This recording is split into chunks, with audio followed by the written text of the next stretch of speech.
고린도전서 16장 1절에서 4절 말씀 같이 읽겠습니다. 성도를 위하는 연보에 관하여는 내가 갈라디아 교회들에게 명한 것 같이 너희도 그렇게 하라. 매주 첫날에 너희 각 사람이 수입에 따라 모아두어서 내가 갈 때에 연보를 하지 않게 하라. 내가 이를 때에 너희가 인정한 사람에게 편지를 주어 너희의 은혜를 예루살렘으로 가지고 가게 하리니 만일 나도 가는 것이 합당하면 그들이 나와 함께 가리라. 아멘. 고린도전서 98번째 시간입니다. 현금과 선물의 차이입니다. 헌금 아닙니다. 현금입니다. 요즘에는 이제 기념일이나 경조사가 있으면은 대부분 이제 현금으로 마음을 표현하는 것이 이제 대세가 됐습니다. 그런데 그런 와중에도 선물을 고집하는 사람들이 있고, 저 같은 경우에는 그 손편지 받는 게 그렇게 좋더라고요. 그래서 이제는 나이도 먹었으니까 옛날에 이제 제자들이 목사님 뭐 필요한 거 있냐고 이렇게 물어오는 애들이 있었어요. 그러면 뭐 필요하시냐고. 편지나 한 통 써줘. 그거 이제 이메일 이런 거 말고 손편지 써줘. 그게 그렇게 좋아요. 그 다 어디 갔나 몰라. 많이 받았어. 한 이만큼 있었는데 그게 어디 갔나 모르겠어요. 어쨌든 이 선물과 현금은요 장단점이 있습니다. 그래서 먼저 현금의 장점이 뭐예요? 현금의 장점. 현금으로 마음을 표할 때 장점이 뭐냐면, 제일 큰 장점은 이제 시간을 아낄 수 있죠. 고민하는 시간. 뭘 줘야 될까? 이 사람은 어떻게 하면 좋아요? 어떻게 할까? 이런 고민들 있잖아요. 그게 없어요. 그거 할 필요가 없어요. 그죠? 그래서 하면 되고, 그리고 실패할 확률이 거의 없습니다. 거의. 그죠? 가끔 실패할 확률이 있기는 있어요. 요즘에 이제 결혼식 밥값이 5만 원은 그냥 넘어가더만요. 그래가지고 식구들 다 데리고 가가지고 5만 원 부주하고 저희 같은 경우는 5식구 아닙니까? 그래서 5식구 가가지고 5만 원 부주하고 이제 5식구 먹고 가면 이제 욕 먹죠. 요즘 같은 경우에는 그러기도 하는데, 이제 그런 진짜 이렇게 경우 없는 거 말고는 거의 대부분 실패할 확률이 굉장히 낮습니다. 근데 이제 단점이 뭐냐면, 여러분들 현금으로 선물할 때 단점이 뭔지 아세요? 기억이 안 남아요. 그걸 내가 그 사람에게 이렇게 결혼식이나 장례식이나 이런 데 가면 방명록 쓰잖아요. 그러니까 기록을 해놓지 않는 이상은 그 사람에게 뭔가를 받은 기억이 없어져요. 심지어 그걸로 그 돈을 받아서 내가 뭘 샀다 할지라도 기억 없어진다니까요. 크게 기억이 없어요. 그게 이제 단점이죠. 대신에 이제 선물 같은 경우에는 선물의 단점부터 말하면, 단점이 뭐냐면 시간이 너무 많이 들어요. 그러니까 사는 시간도 사는 시간이지만 그 고민하는 시간 있죠. 이거 주면 좋아할까? 이거 주면 싫어할까? 이게 그 사람한테 꼭 필요한 걸까? 이거 필요 없는 걸까? 이런 거 있잖아요. 그 시간이 너무 걸려요. 고민하고 스트레스. 그리고 또 이 실패할 확률이 너무 높아. 줬다가 욕먹고. 그래서 하여튼 그래 있어요. 그래서 괜히 그냥 좋은 마음에 줬다가 주고 욕먹는 경우들도 있고. 그러다 보니까 이게 이제 선물을 주기보다 차라리 그냥 돈으로 주자, 이런 경우들이 있는데, 여러분들 이게 선물을 할 때 제일 좋은 게 뭐냐면, 이게 기억을 하세요. 선물할 때 제일 작으면 작을수록 좋아요. 왜냐하면 이게요, 큰 거 주잖아요. 이걸 처치곤란이에요. 그래서 인형 같은 거, 특히 인형 같은 옛날에 진짜 이따만한 인형도 있었잖아요. 이런 거 선물 받아 놓으면은 이거 참 버리기도 뭐하고. 그러니까 선물은요, 하여튼 작아야 돼요. 무조건 작아야 되고, 그리고 선물할 때 제일 중요한 게 뭐냐면 자주 볼 수 있어야 돼요. 자주 보고 자주 쓰는 거. 그리고 쓰고 없어지는 거는 별로 좋은 선물이 아닙니다. 자주 써요. 그러면 결국에 뭐예요? 반짝반짝거리는 것들. 자, 어쨌든. 그래서 선물은 그렇게 실패할 확률이 너무 크고, 또 그걸 사는 데 있어서 고민하는 시간, 사는 시간 이런 것들이 굉장히 많이 듭니다. 그리고 선물 받는 사람들도 이게 원치 않는 선물을 받은 경우에 이 처치곤란해요. 그죠? 또 이상한 거 이렇게 제일 난감한 게 이제 옷 같은 거죠. 옷 같은 거 뭐. 이상한 거 이렇게 20살 먹은 아가씨한테 아줌마도 입는 옷 같은 게 줘놓고는 왜 안 입어? 왜 안 입어? 막 이러면 이것도 입기도 뭐하고 안 입기도 뭐하고 이런 것도 있잖아요. 그런 것도 있는데 그러니까 이제 그런 실패할 확률들이 너무 큰데 장점이 뭐냐면 참 좋은 선물들을 받잖아요. 비싼 선물이 아닙니다. 좋은 선물을 받잖아요. 그러면은 참 그게 볼 때마다 생각이 나는 그 사람이. 그리고 좋은 선물을 받을 때, 이 사람이 진짜 많이 고민을 했구나. 정말 내 생각을 참 많이 했구나라는 생각을 해요. 그래서 제가 이제 애들한테 옛날에 이제 손편지를 많이 써달라 했던 게 뭐냐면, 손편지를 받으면요, 자꾸 보게 돼요. 예. 이게 뭐, 그냥 달달 외울 정도로 손편지를 받으면 그렇게 되고, 그렇다고 뭐 손편지 아직 받을 나이는 아닙니다. 써달라는 건 아닙니다.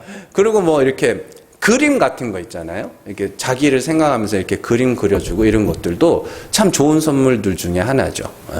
자, 어쨌든 그러니까 이게 정성이라는 것은 결국에 그러니까 현금을 주면 한마디로 요약하면 이래요. 현금을 주면 정성을 크게 못 느낍니다. 상대적으로. 근데 좋은 선물을 주면 참 정성을 많이 느껴요. 그게 그냥 돈으로 주고 산 거라 할지라도 이 사람이 날 굉장히 많이 생각을 했구나라는 걸 이렇게 느낄 때가 있단 말이죠. 그래서 어떻게 보면 정성이라는 것은 그 사람을 위해서 사용한 관심, 시간, 돈의 집합체라고 할 수 있습니다. 그래서 참 선물을 고른다는 것은 결국 그 사람에게 무엇이 필요할까? 그 사람이 무엇을 좋아할까? 그 사람에게 어울릴까 하는 그 생각, 거기에 푹 빠져 있는 거예요. 그래서 선물을 주면 그 사람에게 내 마음을 표현하는 것이고, 물론 돈을 줘도 마음을 표현하는 거긴 한데 받는 사람의 입장에서 선물은 굉장히 큰 의미를 갖게 되는 것이죠. 자, 그래서 참 오늘 말씀을 우리가 살펴볼 때 그런 관점에서 한번 살펴보려고 합니다. 옛날에 신앙생활 하시던 분들의 그 신앙 습관 중에 참 좋은 습관이라고 생각되는 것 중에 하나가 뭐냐면 헌금을 미리 준비하는 습관이에요. 그러니까 어떤 분들은 이제 교회에서 봉투를 이만큼씩 가져가시는 분들이 우리 교회에도 있어요? 네, 있어요. 있대요. 그래서 이만큼씩 가져가셔서 준비해서 와요. 준비해서 와가지고 헌금함에 와가지고 헌금하시는 분들이십니다. 그러니까 이게 단순히 뭐 하나님 앞에 내는 건데 막 준비된 거 뭐 구약의 율법 따라서 그러는 게 아니라요. 그게 아닙니다. 그런 것 때문에 그게 좋은 습관이라고 하는 게 아니라 여러분들 이 한 번 더 뭐 하는 거예요? 미리 생각하는 거예요. 뭐를? 하나님의 은혜를. 자, 예배 오기 전에 미리 한 번 뭐 하는 거예요? 생각하고 오는 겁니다. 그래서 이거 헌금을 봉투를 마련을 해가지고 거기에 헌금을 집어 넣으면서 1,000원짜리든 10,000원짜리든 뭐 100만원짜리든 1억원짜리든 상관없어요. 준비하는 그 과정 속에 뭐가 들어있는 거예요? 내 마음이 한번 들어있는 거예요. 한 번 더 뭐 하는 거예요? 생각하는 거죠. 기억하는 거죠. 그래서 그걸 좋은 습관이라고 제가 생각을 하는 겁니다. 단순하게 뭐 하나님 앞에 나온 준비된 예물을 그건 그 구약의 제사 이야기고. 그래서 헌금은 사실 하나님의 은혜에 대한 우리의 그 감사와 찬송이라는 반응인 것입니다. 그래서 미리 한번 감사하면서 헌금을 준비한 사람들과 와가지고 그냥 이렇게 하는 사람들과의 그 사이에는 큰 차이가 있을 겁니다. 예배에 임하는 차이가 있다고요. 준비된 마음으로 와서 하는. 그래서 헌금을 준비하는 그 그 하나의 습관, 그것 자체가 참 예배에 나와서 은혜 받기 위한 아주 좋은 과정, 하나의 과정이라고 할 수 있죠. 여러분들 수련회나 저 기도원이나 이런 데 가서 왜 큰 은혜 받는지 아세요? 기도원 같은 데 가서? 그거는요, 가기 전부터 뭐 한 거예요? 일정도 짜야 되고, 회사 다니는 사람들 회사도 빼야 되고, 뭐 이것저것 많이 준비하면서, 뭘 위해서? 이 날을 위해서 준비를 한 거거든요. 그래서 많이 준비하면 많이 준비할수록 이 날엔 뭐 하는 거예요? 더 큰 은혜를 받는다고 이야기를 하는 겁니다. 뭐 그런 과정으로 생각하셔도 아무 상관없습니다. 늘 마태복음 23장 23절에서 24절 같이 읽습니다. 화 있을진저 외식하는 서기관들과 바리새인들이여 너희가 박하와 회향과 근체의 11조는 들이되 율법에 더 중한 바 정의와 긍휼과 믿음은 버렸도다. 그러나 이것도 행하고 저것도 버리지 말아야 할지니라. 맹인된 인도자여 하루살이는 걸러내고 낙타는 삼키는도다. 아멘. 잘 보세요. 자, 예수님이 바리새인과 서기관들의 11조, 그들이 11조는 드리는데 정의와 긍휼과 믿음은 버렸다고 그럽니다. 이걸 그냥 갖다가 정의롭게 살고 뭐 이게 아니라요. 하나님의 의, 하나님의 긍휼, 그죠? 그리고 그 하나님 죽은 자를 살리신 하나님을 믿는 그 믿음, 그건 너희가 버렸구나. 왜냐하면 자, 헌금이란 11조라는 건 이건 뭐 레위 지파한테 하고 뭐 하는 거지만 결국에는 다 정리하면 뭐예요? 내가 너희를 구원하였다. 내가 어린 양의 희생을 통하여 너희를 구원하였다는 것을 기억하라고 그런 계명들을 주신 거예요. 11조든 예물이든 제사든 뭐든 절기든 다. 그래서 하나님이 구약에 보시면 율법에 보시면 출애굽기, 레위기, 민수기, 신명기 이렇게 보시면은 계속해서 뭐가 한마디 한 문장 한 단락 끝날 때마다 나는 너희를 애굽에서 인도해낸 하나님이야. 그게 뭐냐면 기억해. 내가 그걸 기억하라고 이런 걸 주는 거야 라는 뜻이에요. 자, 신명기 7장 18절에서 19절 말씀 같이 읽습니다. 그들을 두려워하지 말고 내 하나님 여호와께서 바로와 온 애굽에 행하신 것을 잘 기억하되 내 하나님 여호와께서 너를 인도하여 내실 때에 내가 본 큰 시험과 이적과 기사와 강한 손과 편파를 기억하라. 내 하나님 여호와께서 내가 두려워하는 모든 민족에게 그와 같이 행하실 것이요. 아멘. 하나님이 애굽에서 너희를 어떻게 구원하셨는지를 기억해. 자, 이거를 제사의 법을 주시면서도 이 말하시고 율법의 계명을 주시면서도 이 말씀을 하시고 절기를 정해 주시면서도 이 말씀을 하세요. 다 뭐냐면 내가 너희를 구원하였음을 기억해. 그게 이 11조 계명 안에도 그게 들어 있어요. 내가 너희를 구원하였어. 그게 뭐예요? 정의와 긍휼과 믿음이란 말입니다. 그걸 잊어버리고 그냥 11조만 내고 있네. 그걸 갖다가 뭐라 그러냐면 낙타는 삼키고 하루살이는 걸러내고 낙타는 삼키는구나. 그렇게 이야기를 하는 거예요. 진짜 필요한 거는 너희가 안 하네. 자,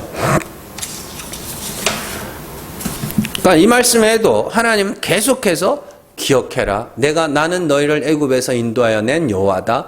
내가 너희를 애굽에서 인도해 낸 것을 기억해라. 그걸 기억하라고 내가 11조도 율법도 제사도 뭐 계명 다 그거 기억하라고 준 거다.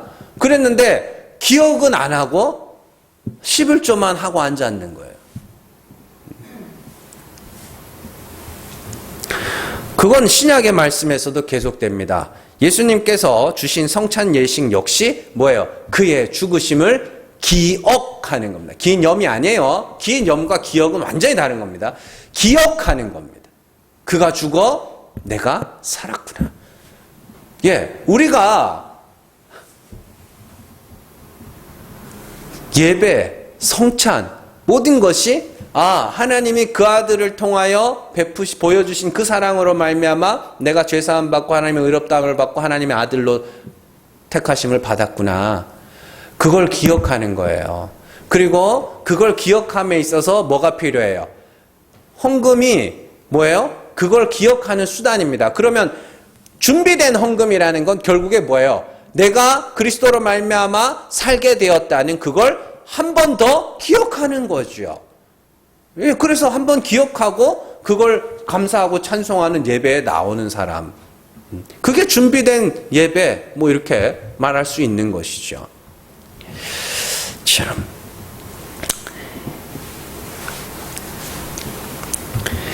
오늘 말씀에서 바울은 성도들의 헌금에 대해서 이야기를 하면서 아주 중요한 말을 하죠. 미리 모아두어라. 미리 모아둬라. 왜 미리 모아둬야 돼요? 기억하라는 겁니다. 그리고 특별히 오늘 말씀에서 바울이 이야기하는 헌금은 예루살렘으로 갖고 가는 헌금이죠. 예루살렘에 대한 헌금의 이야기가 나오는 이유는 유대 땅에 큰 흉년이 들어서 많은 사람이 어려운 상황, 기근에 처했기 때문입니다. 오늘 말씀뿐만 아니라 사도 바울은 자신이 개척한 교회들에게 편지를 써서 이 헌금을 걷어서 유대에 있는 교회들에게 전달하는 일을 했습니다. 고린도 교회뿐만이 아니라 다른 교회에도 많이 했어요. 그런데 사도 바울이 유대 교회를 도와줘야 한다고 말하는 이유가 굉장히 특별합니다. 로마서 15장 25절에서 27절 말씀, 자 같이 읽습니다.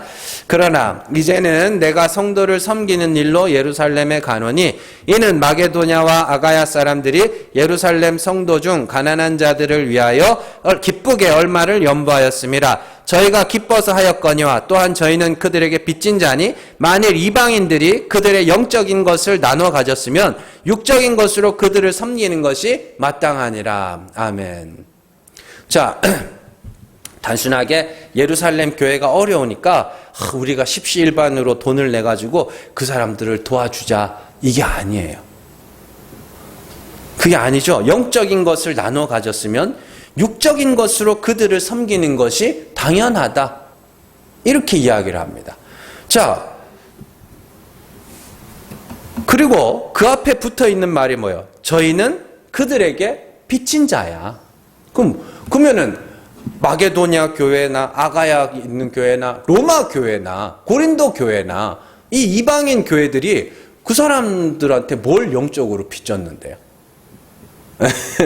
복음이 예루살렘에서 시작하여 그죠? 유대와 사마리아와 땅끝으로 지금 흘러가고 있는 와중에 있잖아요. 그래서 그 사람들 복음이 그들로부터 너희에게까지 흘러간 거니까 너희는 그 사람들에게 빚진 자야라고 이야기를 하는 것이죠.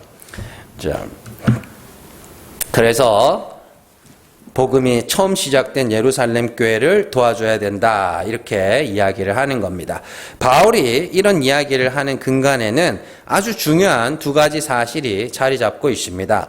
첫 번째는 복음은 거저 주어진 것이 아니라는 겁니다.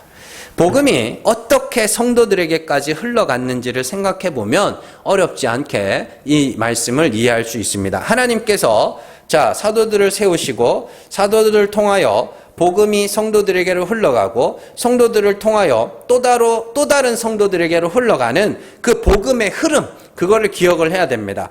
또한 복음이 흘러오기까지 얼마나 많은 사람들의 희생과 박해가 있었는지도 기억해야 합니다. 또한 수많은 고난 중에도 복음이 변질되지 않고 꾸준히 정말 또랑물 흐르듯이 꾸준히 흐를 수 있게 하신 것이 누구의? 하나님의 은혜였단 말입니다. 하나님께서 그 많은 사람들을 통하여서 복음이 우리에게까지 흘러오게 하신 이유는 결국에 뭐예요? 우리를 구원하시기 위해서죠. 네. 그러니 작게는 복음을 위하여 수고한 자들의 수고를 기억하라는 의미이며, 크게는 하나님이 우리를 구원하시기 위하여서 얼마나 크신 사랑을 베푸셨으며, 또한 그게 그냥 십자가 여기 박아놨으니까 믿어라, 알아서 믿어라, 이게 아니라 믿을 수밖에 없도록 여러 사람들을 사용하셨단 말이에요. 그걸 기억하라는 겁니다. 로마서 10장 13절에서 15절 말씀 같이 읽습니다. 누구든지 주의 이름을 부르는 자는 구원을 받으리라. 그런즉 그들이 믿지 아니하는 이를 어찌 부르리요? 듣지도 못한 이를 어찌 믿으리요? 전파하는 자가 없이 어찌 들으리요? 보내심을 받지 아니하였으면 어찌 전파하리요? 기록된 바 아름답도다 좋은 소식을 전하는 자들의 발이여 함과 같으니라. 아멘. 자, 누구든지 주의 이름을 부르면 구원을 받습니다. 그런데 믿지 아니하는 이를 부를 수가 없고 듣지 못한 이를 믿을 수 없으며 또한 전파하는 자가 없이 들을 수가 없고 하나님 보내시지 않았으면 전파할 수 없다. 그러면서 아름답다 복음을 전하는 자들의 발이여. 이게 뭔 말이에요 그러면? 하나님이 한 사람을 주의 이름을 불러 구원에 이르도록 하기 위해서 누구를 쓰셨다는 거예요? 아름다운 소식을 전하는 자들, 그들을 하나님이 보내셔서 듣게 하시고 믿게 하시고 부르게 하셨다는 겁니다. 그러니까 우리가 이 예루살렘 교회를 향하여서 하나님 사도 바울이 영적인 것을 빚졌으면 육적인 것으로 갚는 것이 마땅하다. 이거를 잘 이해를 하셔야 됩니다. 복음이 거기서부터 흘러서 여기까지 온 거 아니냐. 그러니까 뭐 하라는 거예요? 근본을 기억하라는 거예요. 근본을. 너희가 어느 날 갑자기 가만히 있는데 덜컥 믿은 게 아니라는 겁니다. 그래서 성경에도 그러잖아요. 너희를 영접하는 자가 나를 영접하는 자고 나를 영접하는 자가 내 아버지를 영접하는 자라고 이렇게 이야기를 하잖아요. 그러면서 뭐라 그래요? 사도들을 보내시면서 12제자를 보내시면서 뭐라 그래요? 자, 거저받았으니 거저주라 그럽니다. 그러니까 성도들은 맨날 그 말씀만 기억을 하는 거예요. 목사님이 거저받았으니까 거저주. 왜 거저줄게요? 근데 그 말씀 바로 밑에 뭐가 붙어 있냐면 누구든지 너희를 영접하는 자가 있으면 거기에 머물라고 이야기를 해요. 그게 뭐냐면 요구하지 말라는 거예요. 목사들한테 성도들에게 이거 내세요 이렇게 요구하지 말라는 거예요. 왜요? 하나님이 마음을 주셔서 하게 하실 거라는 겁니다. 왜냐하면 십자가의 도라는 복음의 가치라는 건요, 하나님이 택하신 자들은 반드시 그 복음의 가치를 알아보게 돼 있어요. 여러분들, 지나가는 돌멩이라도 그 돌을 보고 그 속에서 금덩어리처럼 보는 사람들이 있다니까요.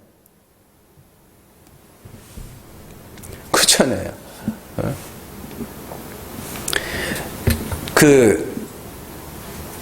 올림픽 메달 있죠. 금메달. 올림픽 메달, 금메달에 금이 이렇게 몇 개, 14K인가? 하여튼 그럴 거예요. 아마 제가 알기로는. 18K인지 14K인지 하여튼 그래요. 근데 그 금이 이렇게 우리가 보통 알고 있는 금처럼, 광산에서 캔 금이 아니에요. 그거 다 어디서 나왔냐면, 전자제품 보면 뒤에 기판 같은 거 달려있잖아요. 그거 녹여서 얻은 거예요. 그러니까 누군가에게는 그게 처리하기 귀찮은 쓰레기인데, 누군가는 거기서 금을 본 거예요. 십자가의 도라는 것이 그렇다니까요. 복음이라는 게 그런 거라니까요. 예수님의 비유에도 나오잖아요. 진주장사가 가다가 값진 진주 하나를 발견해요. 근데 그 값진 진주는 왜 다른 사람은 못 받겠어요? 진주 장사니까 알아볼 수 있는 사람만 그걸 알아보는 거예요. 그래서 자기의 모든 것을 팔아서 그 진주를 샀다고 해요. 복음이라는 게 그런 겁니다. 복음이라는 건 그 복음의 가치를 알아보는 사람만 알아봐요. 그래서 그들은 복음의 가치를 알아보는가 동시에 그 복음을 위하여 수고한 자들의 수고를 알아주고 그 복음을 아는 자들의 그 사람들의 가치도 알아보고 그렇게 되는 거란 말입니다. 그래서 하나님께서 그 마음에 소원을 두고 행하시면 헌금을 해요. 왜 안 해요? 그러니까 요구하지 말라는 거지, 그걸. 그러니까 우리가 기억해야 할 것은 복음이 내가 정말 귀하게 여기는 그 십자가 복음이, 예수 그리스도의 십자가가 어떻게 나에게까지 흘러왔는가, 그거를 기억을 하라는 겁니다. 사도 바울이 한 말이. 두 번째로 바울이 말하고자 하는 것은 영적인 것이 육적인 것보다 더 귀하다라는 겁니다. 사실 예루살렘 교회는 고린도 교회와는 직접적으로는 관계가 없습니다. 고린도 교회뿐만 아니라 예루살렘 교회를 돕겠다고 나섰던 마게도냐 교회나 아가야에 있는 교회나 로마 교회도 딱히 예루살렘 교회와는 직접적으로 관계가 없는 교회였어요. 차라리 교회 안에 성도들 중에 어려움을 겪는 사람들을 돕자고 했다면 이해를 하겠지만 너무 멀리 있고 직접적으로 관계도 없는 교회를 돕는 데 있어서 그들이 헌금을 할 수 있었던 이유는 뭐예요? 영적인 것이 육적인 것보다 더 귀하다는 걸 알았기 때문이에요. 그러니까 이걸 사람들은 가치를 모르면 거기에 돈 쓰는 걸 몰라요. 이거 우리 다음 주에 또 배울 내용인데, 여러분들 인터넷에 보면 요즘에 유튜브 같은 데 보면 실시간 방송 많이 하잖아요. 거기 보면 슈퍼챗이라 그래가지고 막 돈을 쏴주는 기능이 있어요. 네, 저는 한 번도 안 해봤거든요. 근데 보면은 정치 유튜버, 게임 유튜버, 또 먹방 이런 거.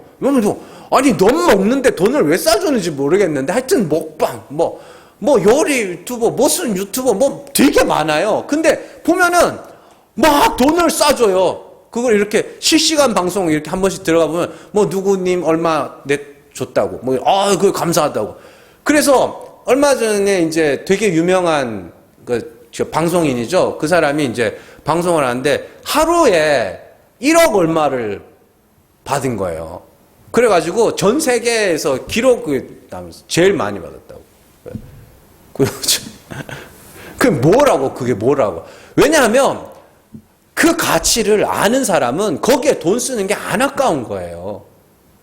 정말로요. 그 가치를 알아보는 사람은 거기에 돈 쓰는 게 안 아까운데 가치를 모르니까 저딴 데 돈을 쓰고 있어 이러는 거거든요.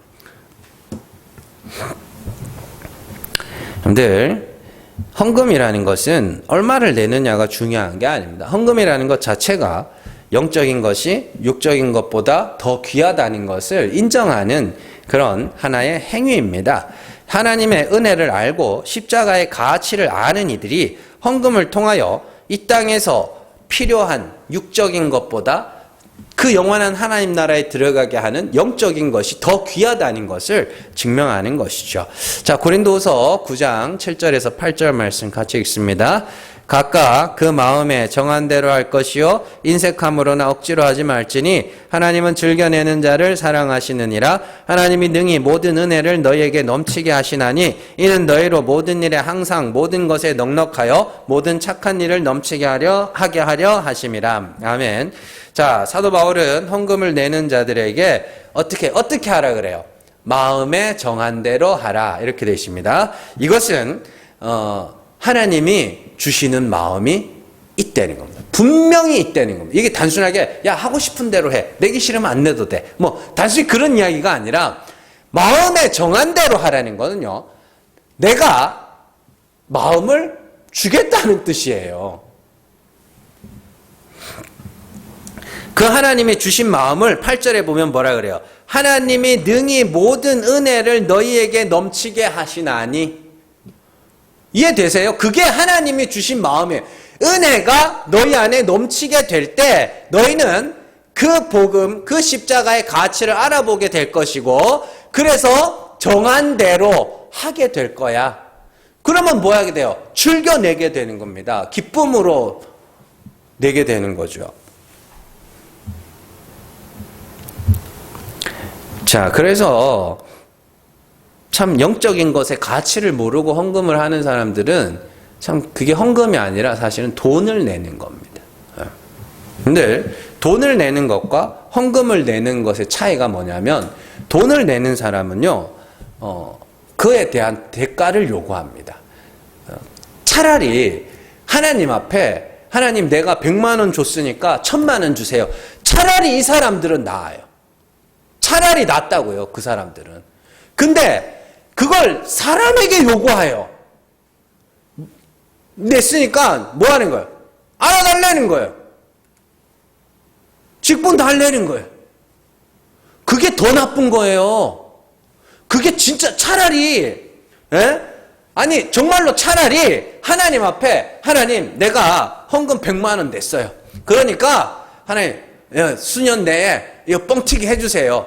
헌집 줄게. 두꺼 봐. 헌집 줄게. 새집 다. 차라리 이건 낫다니까요. 진짜로 그건 나아요, 차라리. 근데 돈을 내고 교회 안에서 자꾸만 요구를 하는 거예요. 뭐를? 내 목소리를 들어달라는 거예요. 그게 진짜로 안 좋은 거예요. 그게 교회를 파탄내는 거예요. 그 사람들이 교회를 박살내는 겁니다. 그 사람들이 교회를 시끄럽게 하는 거예요. 그렇지 않아요? 여러분들 경험 안 해보셨어요? 그런 거? 응? 내 헌금 이만큼 했으니까 내 목소리를 이제 들어줘야 되는 거예요. 그게요, 헌금 낸 게 아니에요. 돈 낸 거예요, 돈을 냈으니까 뭐 하는 거예요? 대가를 요구하는 거예요. 그게 유형의 것이든 무형의 것이든. 돈 내지 마세요, 여러분들. 돈 내지 마시고 헌금 내세요. 하나님이 마음 주시는데 과하게 하지도 마시고 너무 인색하게 하지도 마시고 하나님이 마음 주시는 대로 정말 기뻐하며 감사하는 마음으로 내가 아는 그 십자가의 가치만큼 헌금하세요. 이런 헌금의 개념을 이해하지 못해서 돈으로 내다가 낭패 본 사람이 아나니아와 삽비라입니다. 이 아나니아와 삽비라의 이야기는 여러분들이 잘 아는 바와 같이 자기의 땅 판 돈 얼마를 떼어놓고 바쳤다가 성령을 속였다는 죄로, 하나님을 속였다는 죄로 두 부부가 죽임을 당하는 아주 비극적인 사건입니다. 이런 말씀을 갖고 옛날 목사님들이 11조 떼먹으면 벌 받는다고 막 협박하고 그랬는데 그런 이야기가 아닙니다. 자, 아나니아와 삽비라의 이야기는요, 바나바의 이야기부터 읽어야 되거든요. 자, 사도행전 4장 33절 먼저 읽겠습니다. 같이 읽습니다. 사도들이 큰 권능으로 주 예수의 부활을 증언하니 무리가 큰 은혜를 받아 36절에서 30절 같이 읽습니다.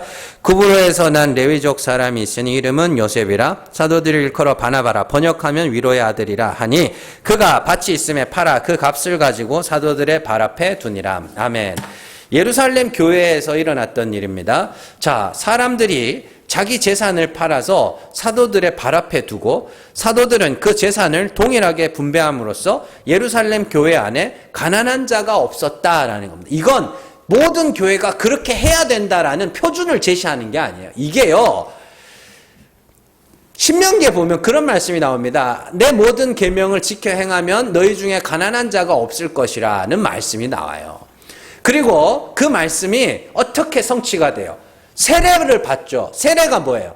그리스도와 같이 죽는 겁니다. 죄를 자백하고 죽고 하나님의 긍휼을 구하는 겁니다. 그게 하나님의 말씀을 지킨 거예요. 그래서 이게 말씀을 지킨 거야 라고 하면서 가난한 자가 없었더라 라는 말씀이 거기 나오는 거거든요. 자, 그런데 중요한 것은 어쨌든 사람들이 자기 소유를 팔았다는 거 아닙니까? 근데 그들이 왜 소유를 팔았느냐? 앞에 나오죠. 33절에 사도들이 큰 권능으로 예수의 부활을 증언하니 무리가 어떻게 해요? 큰 은혜를 받아. 그들이 하나님의 말씀을 성취하기 위한 표적으로서 자신의 소유를 팔아서 그 누구도 아무도 자기 것을 자기 것이라 하는 자가 없어서 그래서 다 그냥 가난한 자가 없어졌다. 예, 표적이에요. 기적이에요. 그런데 그 기적이 일어나는 데 있어서 무슨 일이 있었냐면 그들에게 큰 은혜가 임했다는 겁니다. 그래서 은혜 받아서 뭐 한 거예요? 밭을 팔아서 헌금을 한 거예요. 그러니까 그들이 밭을 팔아서 헌금을 한 게 뭐예요? 은혜가 일을 하여 그렇게 된 거 아닙니까? 그러면 바나바가 밭을 팔아서 헌금을 한 건 뭐가?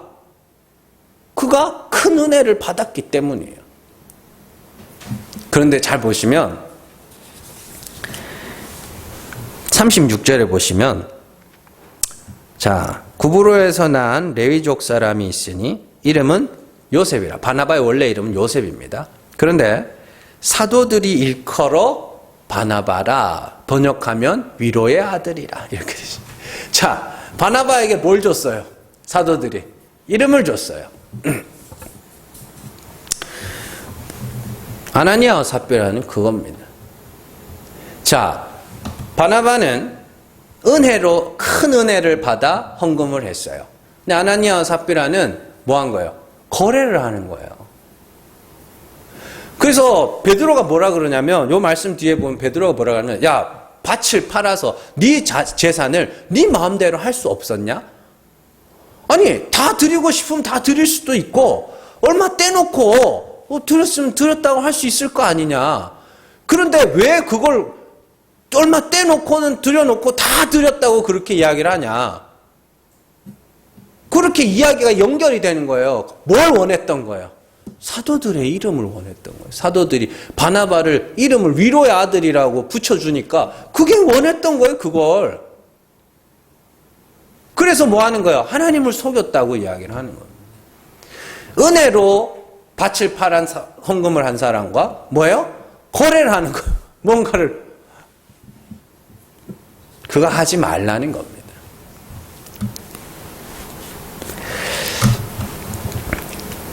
자,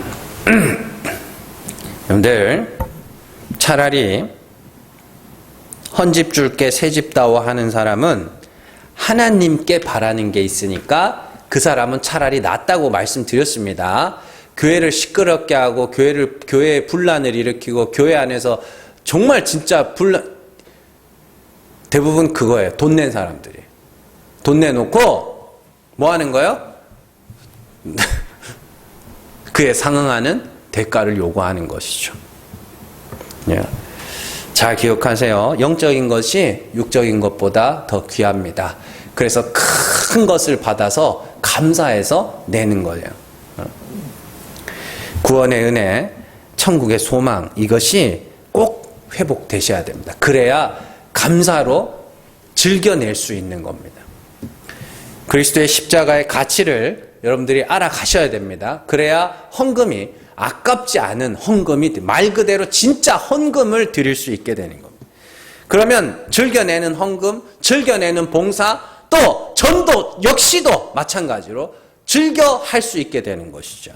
사실은 헌금은 내는 것도 중요하지만 사용하는 게 훨씬 더 중요합니다. 이 헌금은요, 특히 이제 이 구제 같은 경우에 참 안타까운 것 중에 하나가 뭐냐면 구제를요 요즘에는 전도의 수단으로 쓰거든요. 근데 그 좋은 방법, 좋은 거 아닙니다. 그러니까 돈이 진짜 썩어나서 돈이 이걸 곳간이 차고 넘쳐서 더 이상 담을 데가 없어. 그래서 이거 저기 해야 되겠다 싶을 때나 다른 사람들한테 전도 수단으로 쓰는 거지. 원래 구제는 교회 안에 있는 성도들부터 하는 거예요. 그리고 우리 교회에서 조금씩 영역을 이제 나가는 거, 다른 어려운 교회도 도와주고, 또 그러다가 또 있으면 뭐 기관도 도와주고, 선교사들도 도와주고, 그렇게 해 나가는 거지. 자꾸 구제의 수단으로 전도의 수단으로 구제를 자꾸 사용하는데 그거 좋은 거 아니에요. 그거요, 돈으로 사람 꼬시는 거예요, 그거. 복음으로 복음이 증거될 때 하나님이 역사하셔서 믿어야 되는 것이지. 물론 전도비랑 구제랑은 다른 거예요. 전도하는 데 있어서 돈을 쓰는 거는 오케이, 얼마든지 오케이인데, 구제를 통하여 이 사람을 교회 나오게 하겠다? 그건 나쁜 거라고요. 잘못된 거라고요. 여러분들 안 믿는 사람들도 그런 짓은 잘 안 합니다. 전도를 해야죠. 전도를 하셔야지. 자,